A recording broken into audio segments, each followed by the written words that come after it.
welcome, ladies and gentlemen, back to another week of Vintage Update.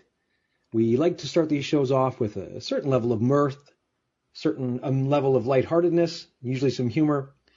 This week it's a little hard to do that. We're faced with another wrestling death, and we're going to talk about that in just one moment.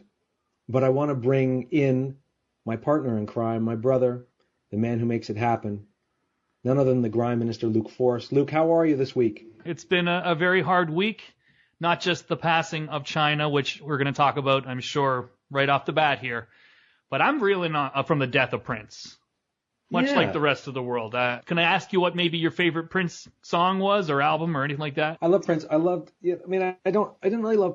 Purple Rain in a lot of ways, but, you know, it was more the body of work. There was a song he did called Loose. I can't remember which album that was from. That was my favorite Prince song, just because it was really rough. I think you were the first one to ever play Sexy MFer for me. Oh, yeah, that one too. Although that's not one you can play around the house as much. No, but you always definitely leaned to like the funkier Prince stuff rather than the poppier early 80s or mid to late 80s Prince stuff. But yeah, I mean, you're not going to have another performer like that just come out of nowhere. That's definitely true. Like James Brown, Michael Jackson, Prince. It's like all the greats are going away. Yeah, the Prince death, I mean, I was just going to say as we lead into the next segment here that the Prince death was kind of a shock.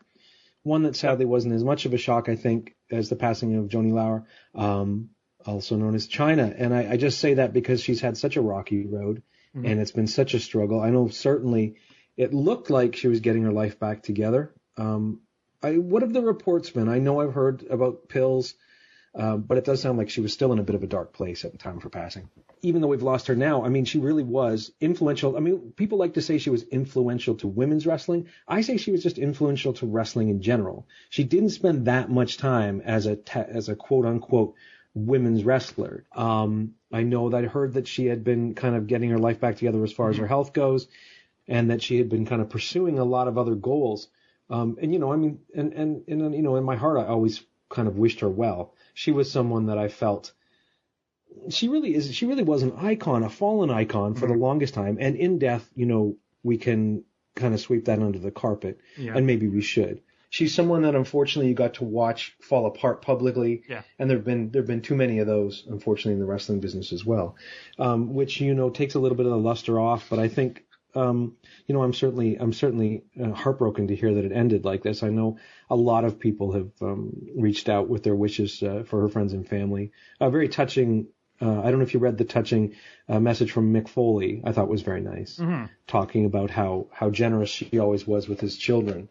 And I guess, you know, there were sides of Joni Lauer that you saw on the camera, and I'm sure that there were aspects to her personality that we'll never get to see. But all in all, I mean, an icon, a huge icon. Yeah. Before the wheels fell off, and before the whole WWE thing ended the way it did, and in her defense, I mean, that must have been a pretty awful situation to be in when your long-term relationship ends and, you know, the guy you were with ends up getting with the boss's daughter. And you just know your career is finished. Like, you just know that there's nothing you're ever going to be able to do about this one, you know? And so the way things ended must have been extremely heartbreaking for her, especially in that time. I mean, she was such a big part of the Attitude Era. And you could say that Triple H, people always say Triple H was made by Shawn Michaels. I disagree. Triple H was made by Chyna. Go back and watch the Raws in that sort of transition of Triple H before Chyna. I mean, he was floundering, and he had been buried, and he was talented, but nothing was clicking. And especially after the whole you know, they had him laying down for everybody, Jake Roberts included at that time, as punishment for the curtain call and stuff. His career was heading south fast. It was the addition of Chyna that really put everything in place. That's when it clicked for Triple H. And that's my favorite Triple H of all time. The Triple H, is it Ode to Joy? I think it was Ode to Joy. Yes, you're right. Yes, it was. Yeah. Yeah, the classical music with still doing the snob gimmick and the bow and everything, but he was kind of a badass, and he was like quarter of the size. You know, Chyna being there, that was just that secret ingredient. You know, with any act, there's that one thing that's the secret ingredient. And on the last Super Show, we were talking about American Alpha, and I was insisting Chad Gable is the secret ingredient. But, you know, Chyna was the secret ingredient to the Triple H act and everything going forward. And Sean getting aligned with those guys, I don't even think that could have happened. At least it wouldn't have made as much sense, or it wouldn't have felt as natural if it hadn't have been for that build of Triple H during the time when he had Chyna at the beginning. Yeah, I mean, she started off as a spectacle, of course, just because she was a woman, of that size and that build, which they weren't showcasing at that time. But over time, as you got to see a more depth of the character, and even before she started wrestling competitively, when they started showing more depth of the character, making her more interesting, throughout DX, and then, later, I always remember her too with Eddie Guerrero and with Mark Henry, when you started seeing that there was sort of comedy involved in this character too. I think she made Triple H, but she enhanced some other careers as well. I mean, DX, when DX came back and they tried to do it just Triple H and Shawn, there was a whole bunch of reasons why that was corny. But it not only was corny, it felt incomplete, because they were trying to recreate that early time of DX when it was Shawn and Hunter, which wasn't very long. But can you even imagine that act without Chyna in the middle holding the belts, looking mean? She was very convincing. To me, the real problem with Chyna, and you kind of addressed this in your open there, she wasn't necessarily influential on women's wrestling. And this is not any secret, I don't think, to anyone to say she wasn't particularly good at it. She wasn't a particularly good wrestler. But if you hear about all these female wrestlers that are coming into the game now and killing it, a Sasha Banks or a Charlotte or a Becky Lynch, all of them inspired to do this because of watching Chyna, She was definitely influential to everything that came after and the girls that grew up watching her. So that part, nobody can deny her influence on females wanting to get in the business. Yeah, she broke down barriers, and she opened up doors and she set a different level of standard. And as you said, not necessarily in the ring, not necessarily as a wrestler. I mean, she did wrestle men as well. And again, it was nothing, the standout in the ring, but her perception, her persona, and the way that it kind of changed what could be done with a female character in WWE certainly, falls very squarely on her shoulders. And I mean, we look at the next person I can compare her to would be Beth Phoenix later on. Not that Beth wrestled men that often, but the door was opened by Chyna that Beth Phoenix could come in and she could be this sort of muscle-bound, strong woman, but that still had a femininity and could still be credible in the ring, or at least perceived as being credible in the ring, although Beth was an amazing wrestler. But, that door was opened by Chyna, and, I'm sure we'll see more down the road that will follow that path. But I can see why other people cite her as an influence, because, she certainly did push that door open at a time when wrestling was incredibly sexist. Not that it's not sexist now, but certainly not where it was, in showing that a female and a female valet could have a different purpose in the ring. So, it's sad to see her gone now, because I guess I'd always hoped for a little bit of a happy ending for her. I always felt like she got the shaft, although, obviously a lot of it was on her shoulders. And they really exposed her. Once they had her wrestling men, once they had her wrestling in general, Chyna was never really the same to me. The best part of Chyna is the first few years when she was the bodyguard, not a valet. She was a female bodyguard. And like I was saying, before the wheels fell off and everything became really awkward, she was extremely well liked in that locker room. An extremely nice person, an intelligent person. She'd be the person, I think Mick Foley talked about this in his letter that you were mentioning. She'd be the one to babysit your kids. She'd take your little daughter and she'd be out doing her nails or do whatever. She'd be entertaining your kids while you got to be talking to Vince and doing your own things. She was that kind of a person, and things really did fall off for her. And Sean Waltman, God bless him for coming back. He seems to be in a good place right now, even wrestling still, and looking very good in the ring, even at this age. So things were it was a really dark time there during that time that those two were together. And, a lot of weird feelings between her and Triple H and Stephanie, even recently, some of the things that Chyna has said. And I think a lot of people discredited most of the things she said simply because you never knew what kind of state she was in. Yeah, exactly. And that's just the truth of it. And she put out a video just last week. I don't know if you saw the final video. Yeah, I didn't see the video, no. And, it was that dichotomy that is Joni Lauer right there on the video, because she's there talking about shakes and, the best shake to have in the morning. And she's drinking some kind of greens plus shake that she's made for herself first thing in the morning, but her behavior was pretty suspect, and the way that her eyes looked was pretty scary. And it's all there on the video. It pretty much explains her. It sums her up. There's those two sides of her. The side that wants to do right and take care of herself and be healthy. And then there's the other side, the self-destructive side. And from everything you ever hear about Chyna, it started early in life, long before the WWE. Now, I don't know if you read, but I read that she was on medication for anxiety. And that very well could have been what you saw in the video. Sleep disorders, yeah. And so, I don't know. I mean, I haven't heard an awful lot more from like police reports or anything. And but it does sound, I mean, I hope, when you hear something like this, you hope maybe that it was accidental and that they didn't do it on purpose. But then again, she's obviously someone who suffered and struggled, and at least now her suffering is. And with over. If this was a guy, the first thing we'd be saying is steroids. Yeah, exactly. And the bottom line is Chyna didn't look that way and didn't have that voice for no reason, you know. And I don't want to make this anything about slamming her. It's just, it's pretty common knowledge, and that's her. I mean, that was her journey, and it had its ups, it had its downs. But when you think about the Attitude Era, which is the most successful time and popular, I almost corrected myself for saying popular. No, that's true as well. The most popular, the most eyes watching, and the most money being made was during the Attitude Era, and she was an integral part. And when you think about all the biggest moments in the Attitude Era, she's usually there for at least 80% of them, it seems. Oh, yeah.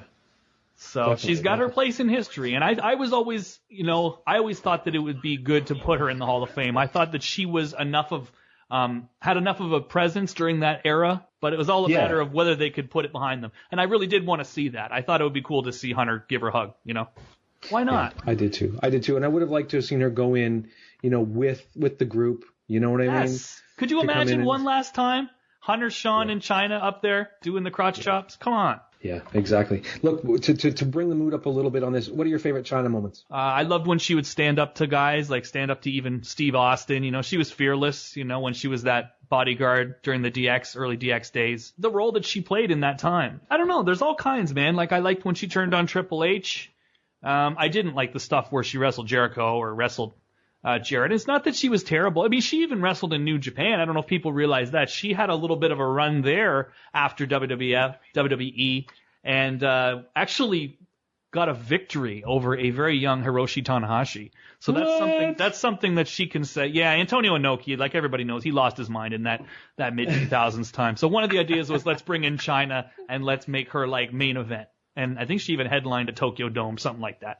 So anyway, a lot of people, one of the hidden jewels there of Chyna's career, she got a win over Hiroshi Tanahashi and others too. I think she may have wrestled Chono.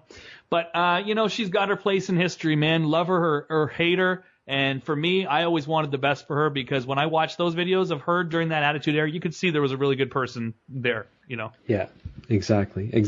Before we move on here, I just want to say, when I think of Chyna and I think of my favorite moments, I think they're all tied to Eddie Guerrero because of course, yeah. How could I forget that? And not because I didn't value what she did in DX, but by the time she got to Eddie Guerrero, there was more depth to her. She was still that big, strong, crazy cool person, character, but she had that level of humor. They'd introduced this whole other, she seemed more comfortable in those parts, like that she was being funny, that she was, in this kind of romantic, kind of complicated romantic relationship. I always found those to be great, and also just because of the warm space that Eddie holds in my heart. So to be able to see that all play out, I always love that stuff. No, that angle and those vignettes and all that was the first time. I always thought she was awesome in her role. She's one of those people that's like, as long as she's in her role, she'll be great. If you try to do other things with her, I don't know if it'll work out. That was the first time they really tried something different other than just being the big badass chick. And that was the first time to myself where I was like, wow, this girl's really talented. Like, she can do a lot. She has a lot of depth. And I don't even think they really fully, and again, her career was cut short and made pretty awkward, and she was probably not being used a lot and couldn't get those big, programs anymore. But I felt like they actually could have done a lot more with her, and the Latino heat, that was really where it started for me to be like, wow, Eddie and her just had a great chemistry. And quite frankly, that program itself could have gone a lot longer. They were kind of running through programs a mile a minute in that time, but they could have done a lot more just with Eddie and Chyna, and they kind of they put the squash on it pretty fast. I didn't like that. But shall we move on, Shane, to some more positive things? Yes. Yeah, we'll move on to some more positive present stuff. Look, there's a lot going on right now that I think is exciting to you and me, and a lot of it would revolve around the Bullet Club. Mm-hmm. We know that we've had Anderson and Gallows make their debut, and they're part of a big mystery right now with AJ. Where do you think this is going? Do you think they're with AJ, or do you think that this is just leading into a bit of a swerve with Balor joining the main roster? And I'll preface that by saying, for those that have not seen it and have not heard the news, that Finn Balor is no longer NXT champion. He lost the world title to Samoa Joe at a house show. NXT has acknowledged it. They've put the video online, so it's real. And with Balor seemingly open for business on the main roster, where do you think all this is headed? There was a video posted of Balor from that event as he was leaving, and I guess it looked like he was getting onto a bus, but he's like clearly in the parking lot getting ready to leave, and he's talking to fans. And blah, blah, blah. Okay, like wrapping it up with the fans. Okay, guys, thanks for coming out. I'll see you again soon. He says, I'll see you on Monday. And that's the video. See, I haven't seen that. Well, that's pretty cool. Yeah, it's just a cell phone video of him just about to leave the parking lot, and he tells the fans as they're about to take off, he said, okay, I'll see you on Monday. So now let me tell you, I don't know where it's going. I don't really even feel comfortable predicting WWE booking. But I'll say this, okay? You got to just sort of take what you're given right now in terms of the things that make you happy in WWE. There's not a lot of things, although I have really been enjoying the product a lot more since WrestleMania. Not WrestleMania, but, the night after and everything. I've been enjoying the show a lot more. It's a lot better. But with that said, the little things that you get right now that make you happy, just really cherish them. And I'll tell you what really makes me happy. And this is a step in the right direction, at least for week 2 or whatever we're in, almost week 3. Carl and Luke Gallows came across in their promo with AJ this week like Carl Anderson and Luke Gallows, or Doc Gallows. And for anyone that ever listened to their podcast, Talkin' Shop, these guys are flippin' hilarious. And they're best friends, and they have a chemistry that you can't write. A writer can't come up with the chemistry that Carl and Doc have. And so when you actually put them out there in this super duper scripted world and just kind of even just let them show a little bit of who they really are, it's money and it's magic. And to hear, Doc Gallows call AJ Hoot, which is what all the Bullet Clubs would call each other, all the Bullet Club members would call each other, like not even on camera, it was more like a behind the scenes things, like Hoot, hey Hoot, what are you doing, Hoot? Nothing, Hoot. So to hear, Doc come out and call him Hoot, to hear Carl Anderson say good brothers, which is another thing that, the Bullet Club would always say to each other, and more was like on the podcast when you'd hear the guys like out of character. I mean, this is really them, and you saw from the moment they came on screen, AJ Styles came out of his shell. Yeah. Which is something we really need right now. AJ's been doing better on the promos, but, when you can actually get a guy comfortable and let him actually be himself rather than be so obsessed with scripting every single word and emotion and reaction, like, it just made the show so much better to watch. And I think that they've been great. I don't think they yet, or even most of our listeners or some of our listeners, maybe even you and I don't think they realize what they have in Carl Anderson. He's going to be the sleeper of this signing because everybody looks at Doc and Carl as, they're the other guys in the Bullet Club. There's AJ Styles and there's the Young Buck and then there's these other guys, Carl and Doc Gallows. But to me, Carl Anderson, that guy can talk his ass off. He can work his ass off. He came in for this job tanned, jacked, looking like he's in the best shape of his entire career. This guy has big match experience for 10 years in Japan.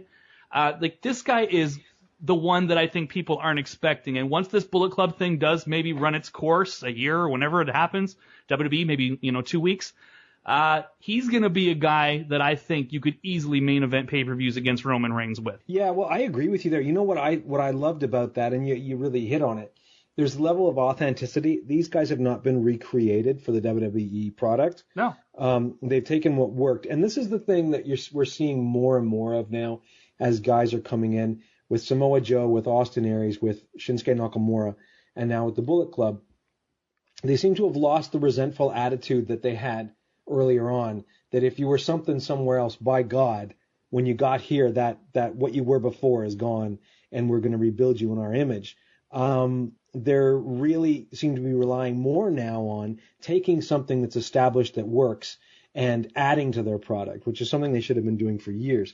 But it's making, I think, a huge difference when it comes to the product, at least on TV. And that you're right, these guys are just being themselves, or at least being the versions of themselves that they're used to from the success that they've had elsewhere. And you can't beat that. AJ did seem to be a lot more at ease, just the way you are when you're at a party and your friends finally show up. Yep. It's kind of like, okay, now I got my comfort zone. My boys. Now as we move through the crowd, I've got my guys with me, right? So that was the same feeling that we got. And I really hope that the plan is to continue that with some of the guys they start bringing in, is to say, if these guys already work, if they already have a persona that the fans are aware of and into, just let it work, because it can only benefit the product. It can only make it better if you take something good and keep it good. Well, and just look at, to go back to Carl for a second. I mean, Doc has already been in WWE. He was there for a long time. He knows how it is. He knows exactly what to expect on day one of the job, or on day one of actually being on TV. He's not a deer in the headlights because he's done it. But with Carl, he's never done it in WWE. He may have done some dark matches back in the day, tryout matches. But I mean, this guy basically went from being in New Japan for 10 years to automatically being on Raw in vignettes, talking segments, and he couldn't have looked more comfortable. And that really shows you, how ready that guy is. And I've always been a fan of Carl, but it's almost like in WWE he's even a better fit than he would have been in New Japan. And he just seems like down the road the perfect guy to be main eventing pay-per-views as your big heel against somebody, Now, to answer your question, which, again, I still have a bit of trouble predicting where this thing is going, I'll tell you where I hope it's not going.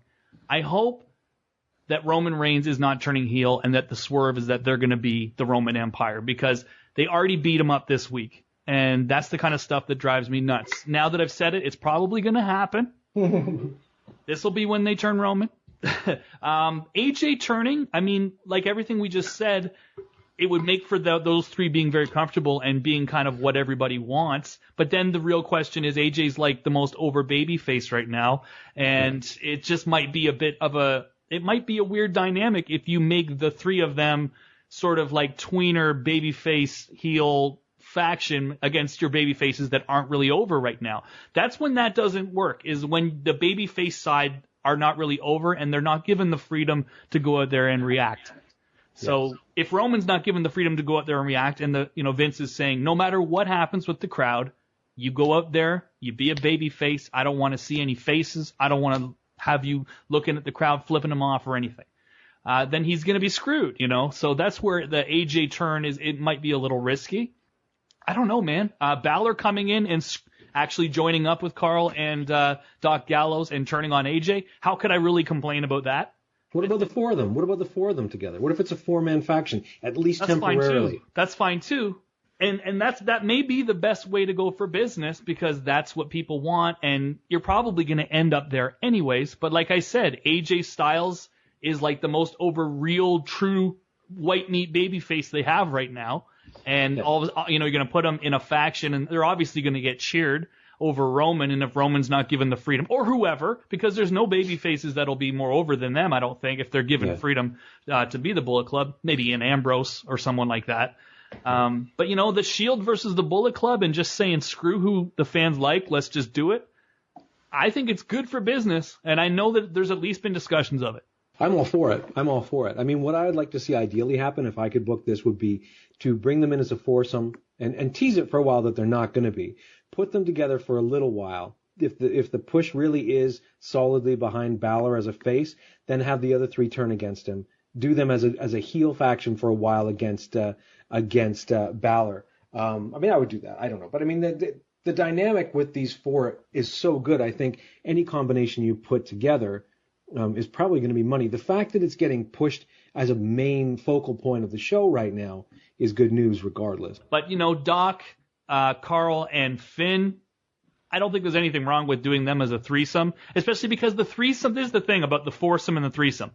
Yeah. If you just made the Bullet Club a threesome, whether it's AJ, Carl, and Doc, or whether it's Finn, Carl, and Doc, it makes for all these matches you can have. You can have them against, like I said, the Shield. You can have them against the New Day. You can have them against the Wyatts, although I guess the Wyatts are a 4-man team. But for the most part, you got 3-man teams. Yeah, you got the dying version of League of Nations. They're still a threesome, aren't they? Yeah, exactly. You have them against. You could just have them go against all factions. Have it be like we're challenging all factions to show we're the best faction, and they just beat every single faction. Like, there's all kinds of things you can do. The other thing that they have to think about if they want to do the Bullet Club, which I still don't think they can do legally, so they're going to have to find a new name. Sean had suggested the hashtag Bullet Club would be legal. It's actually not. I did a little bit of research, so turns out he was a fountain of misinformation to steal a line from Gorilla Monsoon. But and we love you, Sean. Just kidding. But I just think maybe with a 3-man group, it'll just fit in more naturally with a whole bunch of other challengers. But again, that's just me nitpicking. Any one of those scenarios other than them going with Roman, I'll be fine with. If we have a feud with Devitt and AJ on the main roster that's like a really featured feud, that's going to be incredible. So what about if you put 4 of them together with static between AJ and Finn? And they do, and with the other 2 guys caught in the middle, and we carry that on for a while, kind of like when the Shield was falling apart, and then it eventually boils down to a threesome. I would love to see the 4 of them together at some point, sure, just for fun. But yeah, I see what you mean. A 3-man team, you can even put 3 random top guys together to fight them, and doing it with 3 works a hell of a lot better than working with 4. It's just more WWE. That's just more what they like to do is 3-mans rather than 4-mans all the time. So the other thing they have to think about is that Kenny Omega and the Young Bucks only signed with New Japan, as a lot of the talent do. It's yearly contracts, January to January. So if you actually wanted to have the Bullet Club around for a while and make some money, which I can't imagine them not wanting to do that. Well, no matter what you call them Bulletproof. I think that's a fine name. Call them whatever you want. But as long as or you could even just call them the Club. How about that? Yeah. The Club? Do you like that? Not really. It makes me think of Culture Club, and it's no offense to Boy George. We're in the club.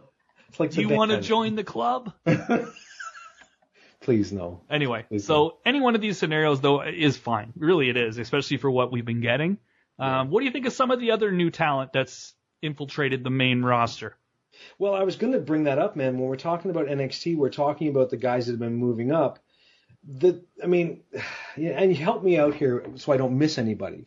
We've got Owens, we've got Zayn, we've got Kalisto and Sin Cara, we've got Charlotte, Sasha, Becky. Right now we have Apollo Crews, we have Baron Corbin, we have Enzo and Cass. Who else has come up? Tyler Breeze. Okay, let's put Tyler at the end of that sentence. No offense to him, he's awesome, but yeah, we'll put him at the end of that sentence. But we have all these guys that are coming up, and slowly, and really, it's just been kind of the perfect storm in that you've had guys like you've got Cena out, you've got Orton out, but it's really been the perfect storm in that you've got the guys who are perennial top end of the roster, but are really quite stale, are out right now, and as a result, by hook or by crook, and I don't think it was by plan, but these guys have really become the focal point of programming every week. Owens and Zayn is red hot. It feels hot. It feels real. It feels new, even though it isn't. So do you think that the changes that appear to be happening in the product right now out of necessity, do you think that has any long-term effect, or do you think we're just waiting for Cena and Orton and whoever else to come back? It all depends on who gets really over right now. I would say Sami Zayn is on his way to getting really over. I don't know if he's there yet. But I think he's cemented a spot for right now, that's for sure. As far as John Cena, I just read something before we started taping here that said he's not going to be back till May. So we still have a bit of time without Cena and a little bit of time to get somebody, white hot. But you're right. I mean, that's been great stuff. I don't like the fact that they are having this feud with 2 guys that lose against everybody. And that's the one thing about it I don't like. And they're kind of just obsessed with doing that type of stuff. Both Owens and Zayn, I think on SmackDown last week, lost. So it's like the 2 losers are going to face each other. I just don't like that kind of stuff. I like people to have momentum going into their matches rather than always, a bunch of losses and then, okay, no, I'm supposed to care about these guys. But of course I do because I love them as performers. But, the mark in me doesn't.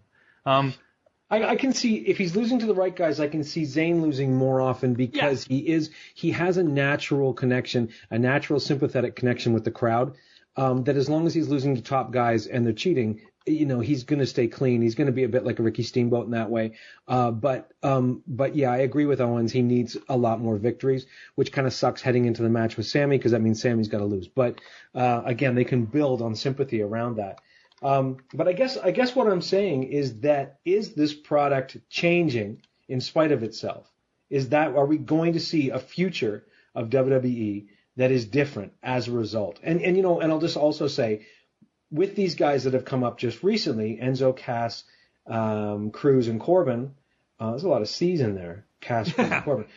With those guys coming up, are we starting to outnumber the main roster hot talent? With NXT guys? I mean, it feels that way right now, that's for sure. Maybe that's why I enjoy the show so much. Yeah, add Balor to the mix. Add Balor to the mix. Again, you got AJ. I'm still getting used to seeing AJ Styles on Monday Night Raw. Me too. It's still a weird thing for me. Every time I see him come out, it's not something that my senses have just gotten used to at all. So every time he comes out, I'm like, whoa, AJ Styles is here, and he's about to wrestle in a, somewhat featured match. And as far as Zayn, I mean, it's not like I have a problem with him losing. The problem is that there's so much television and too many clean wins, and that will hurt a guy. Who wants to keep cheering a guy that in 1 month has lost like 8 or 9 times on television? Yeah. It gets to a point where you're just like, okay, slow down with this. Tag matches, or let's do something else to not have him get his shoulders pinned to the mat every week. But, right now it feels good. Right now it feels fresh. There's all kinds of things happening that we're not used to seeing on the main roster. Enzo and Cass are certainly getting really over with, the same kind of corny intro that the New Age Outlaws did, and it appeals to the same kind of corny fans, and God bless them. If you can get a whole building to chant along with your corny intro, and I love those guys, but I mean, for my taste, that's just really cornball, the whole certified G and bona fide stud, all that stuff. But Enzo's incredible. When he's not doing the intro where it's the same every time, when he's just going, he's incredible on the mic. He is just a charisma machine. And, Cass has a good look, and he's very serviceable in the ring. Enzo's very good, serviceable in the ring, and just has a ton of charisma to make up for it. So they're great, and they're getting over like Rover. So there's somebody I think is going to stick around and stay a big part of it. I agree. And I mean, really, these are two guys that right now, packaged together, are killing it. Yes. And I can see each of these guys having a decent career as singles down the road. Oh, yeah.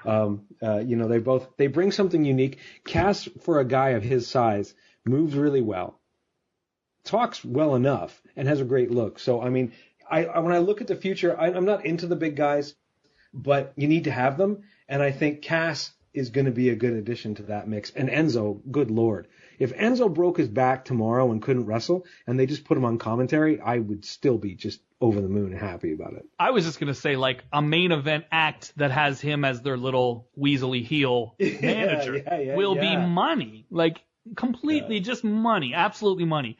Yeah. And I don't know who that would be, but sometime down the line, you got to always look into the future. And that's kind of like, too, what I was going to say about Anderson. They have this guy that down the road I think could be a great commentator, very natural when it comes to talking, funny, very witty. He could be a great trainer. And Enzo down the road could be a great manager, my friend. I agree. And you know what? The thing about Enzo that I love so much is that whether they would turn him heel or keep him face, you don't have to change the character at all. And that's the sign of a good, strong character when you really don't have to do anything. That's like a Steve Austin thing. Just have him fight different guys and you're all right.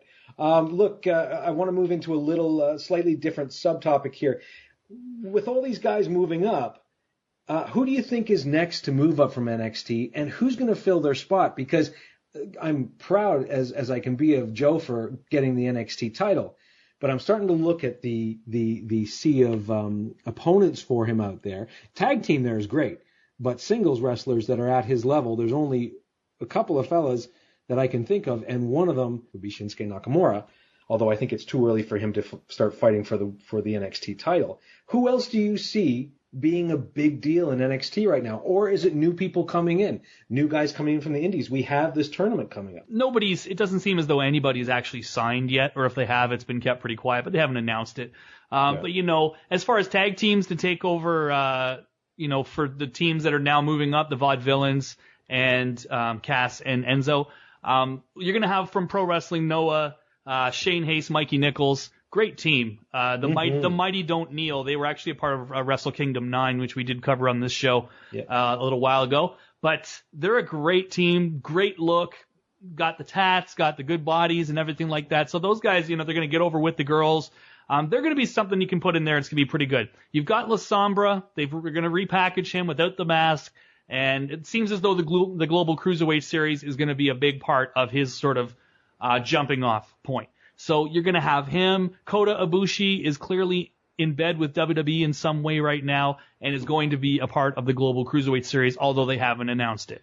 Guys like Zack Sabre Jr., probably the best technical wrestler in the entire world right now, British kid. He is in for the Global Cruiserweight Series, and I don't think he will be leaving after the Global Cruiserweight Series. You got guys like Ricochet, who it seems as though he's going to stick with New Japan for a little while and has got some kind of an out clause on his Lucha Underground contract. You know how I feel about him. I don't need to get into that. There is all kinds of indie talent you can bring in, all kinds of things you can do with NXT. As far as Shinsuke Nakamura, he's not going to be in NXT very long, so I do think that program needs to happen soon, and I think it will. I think the next big challenger for Joe is going to be Nakamura. And I don't know exactly how you're going to go about booking that finish or that match. I think it's going to be incredible. As far as being the main event of the next TakeOver, I don't know. I heard a main event that doesn't make sense anymore. I don't know if you heard this. For the next TakeOver show, they're saying it was going to be Finn Balor and Nakamura in the main event versus Samoa Joe and the Drifter. I kid you not. Your buddy the Drifter? My buddy the Drifter, yes. But with Balor leaving, I don't think it makes a lot of sense for him to come back for that match. It wouldn't, unless they're going to have him do a rematch with Joe. But the fact that they did it on a house show, and at any minute Vince can say, okay, Paul, I want so-and-so. It's not like Vince can't do that or doesn't do that. Yeah. All these people that have come up now, from Apollo Crews to Enzo and Kaz, all these things were just Vince snapping his fingers. I want these guys, So it could easily happen again. But Nakamura's not going to be in NXT very long. He's going to be there till the summer, and that's it. Still not a lot of word on what Vince thinks of him or what he thought of seeing him that night. But there's word that, first of all, Triple H is in love with him, and that's why he's there. William Regal, God bless him. When you look at the talent that's coming into NXT right now, the one guy you really got to point to and say thank you is William Regal, because he's the guy that's in tune. He's the guy who knows, he's an international wrestling, I don't want to call him a nerd because he, you know what he'd do to me if you heard it. But anyways, Regal's the man that's bringing all this talent to Triple H with the videotapes. Oh, look at this guy. Okay. So H is on board for Nakamura. Stephanie's in love with the Nakamura character. Okay. And thinking about what she could do with him. That sounded wrong. Thinking about the money she could make with him. That sounded wrong as well. Okay, so your thought here is that Nakamura jumps right into a feud with Joe, then moves up to the main roster. I think that's the feud. That's the feud, isn't it? No NXT title reign for Nakamura then. I don't think there's time. I really don't think there's time. It doesn't make any sense for him to be there. It really doesn't. The whole idea of bringing him there was we got to make sure that he's accustomed to the American style. Do you think he is? Yeah. Absolutely. Yeah. Absolutely. That guy walked out there. He was ready. And people will say, I don't know if he can just go on the main roster. He's going to be hurting guys. Look at what he did to Sami Zayn.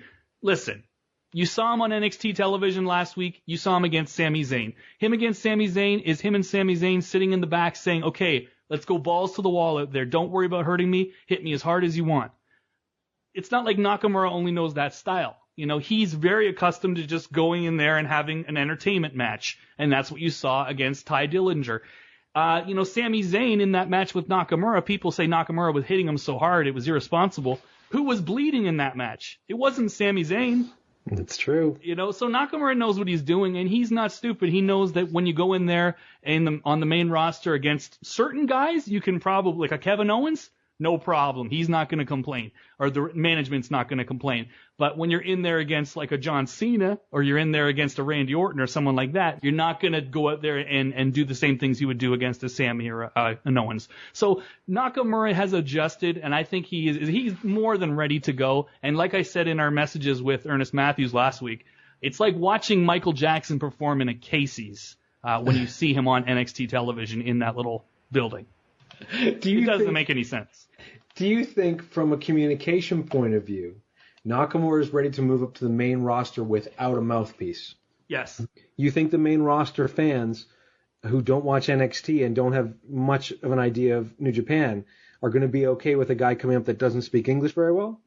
Like he doesn't need to be going out there doing a monologue. No, so if you mean can he go out there and do a monologue to open Raw for 20 minutes, then I would say no. But he doesn't need to. That character doesn't need to be doing that. You know, even having Funaki there for a few minutes. Did you see the thing they did on .com where they had, it was right after the TakeOver match, and he's in there with Funaki, and it starts as your generic translator, all in Japanese, type of interview. And then a couple seconds go by, and Funaki's trying to explain, in English, what Nakamura said. And Nakamura just pushes him aside, and he looks right in the camera. Strong style has arrived. Yeah, I agree. And he's making the faces. It's like, you don't need any more than that. For him to go out there and make the facials and have somebody run him down, and then he says something funny at the end and does. I agree with you.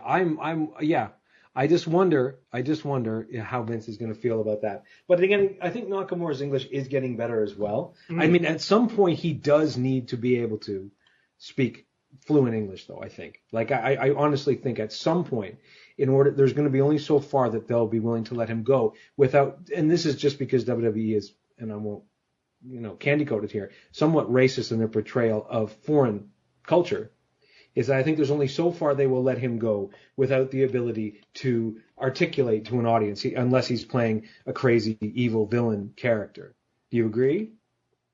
Again, it all depends. I think that, traditionally what you're saying makes sense. But if somebody gets over like crazy, I don't think it matters. And I don't think if they're printing money with this guy, which you can easily do, can you think of the merchandising that you can do with this guy? I'm just marking out for the first Nakamura action figure. I'm marking out for the first WWE video game where you can be Nakamura. I'm marking out for the DVD. I'm marking out for the teddy bear. Like, I don't care. I'm marking out for the pajamas. You can market this guy more than anybody on your roster, make more money with him than anyone on your roster. And as long as the people are entertained, I don't think you need to worry about, well, I don't know, he only said 2 sentences. That's not right. We can't go any further with this. If the audience says yes, if the dollars say yes, if the merch sales say yes, why stop it? Can I just say something right here? You've just helped me with your birthday gifts for September. You're getting the pajamas and the teddy bear. So be ready. I will absolutely invite you over for a pajama party. All right, man. But you don't want to know what I sleep in. I think we're coming to the end, aren't we? I mean, the whole plan. We can wrap this up. The whole plan of this show was to keep it tight, as Xavier Woods and Big E like to say, keep it tight for Daddy, because Daddy likes it tight. And I know, and it sounds so suggestive, and yet. I said it Does anyway. it ever? Do you ever watch them on Up, Up, Down, Down? Oh, they're hilarious. Oh, they are. Wrestlers that have their own YouTube shows are the best. Yeah. I also got to encourage everybody to subscribe and watch as many of the Young Bucks and Kenny Omega YouTube videos as you can. Yeah, I agree with you as far as guys that have their own YouTube shows rule. Don't tell that to Zack Ryder, but yeah. Everybody else is doing all right. Poor old Zach. The originator, was he the originator of the sort of mainstream WWE wrestler YouTube show? I think so. Well, then someone should be paying the guy royalties. Oh, he was way ahead of the curve. No question about it. And he got himself over, and they made sure to just kill that quickly. So sad for Zach. Well, listen, buddy, I think we've said what we need to say. I don't know if there's anything more to say, although I wouldn't mind hearing a little bit of Prince on the outro, if that's possible. That's definitely possible. Is there a specific song you'd like to hear, sir? No, man. You pick one. Pick one that you like. Okay. It's my gift to you. Keep it tight. Just keep it tight for Daddy. All right. Well, Shotgun Shen, it's been very fun catching up on the world of wrestling. I don't know what's coming up on Monday. I'm going to enjoy this show for what it is, and I'm going to get as much enjoyment as I possibly can before Hunter and Steph come back and ruin it again. Yeah. So, from myself, from Shotgun Sham, peace, love, wrestling, audio revolution, rest in peace, Prince, rest in peace, Chyna, and promotional consideration is paid for by the following.